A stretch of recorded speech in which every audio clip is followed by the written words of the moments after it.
Okay, at the end, they are going to look at their picture, and they're going to decide what do I want the top to be. So I keep turning it around and turning it around until I find what I want the top to be. Then I turn it over and I draw a little tiny arrow pointing to the top. And then I write my name. Okay? That way, if this is a piece chosen for the art show, you will know how the artist wants it hung. Because inevitably it will go up in the show and the kids are like, that's upside down. You're like, how do you possibly know that? Okay, so that's it. They just use it we do it at the end so we can put our little arrow on. All right? Now, when you collect these, you want to look for shiny. Kids get a little heavy-handed with the glue. Or they glue like this. So pick it up, and if you see anything that looks shiny or wet, do not put it in your portfolio because it will stick to whatever's in front of it. Just stick it on the side and ask the teacher to collect it at the end of the day, and then you'll put it in the portfolio the next day. So, we were all very careful gluers, so ours are all fine, but the kids will have wet, shiny things. So just kind of hold it up to the light, because it's always a bummer when it sticks to the artwork in there. And that's that. Any questions? This is 11 by 11? 11 by 11. Mm-hmm. And the reason is, when we go to mat for the art show, our paper is 12 by 18, so it fits perfectly on one piece of paper. Mat. I would go ahead and make black strips now, figure out how many kids you have. You got some to start with here. Just maybe mix them now and just stick them in their student portfolio.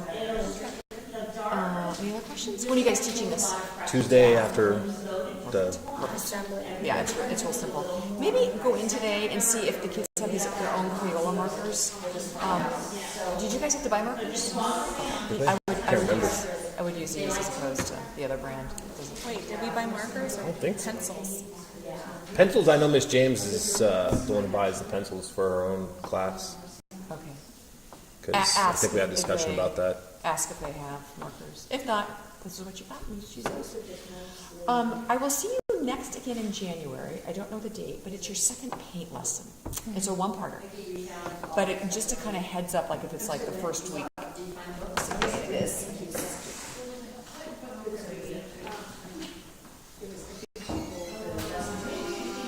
Oh, it's not for January 23rd. Oh, wow.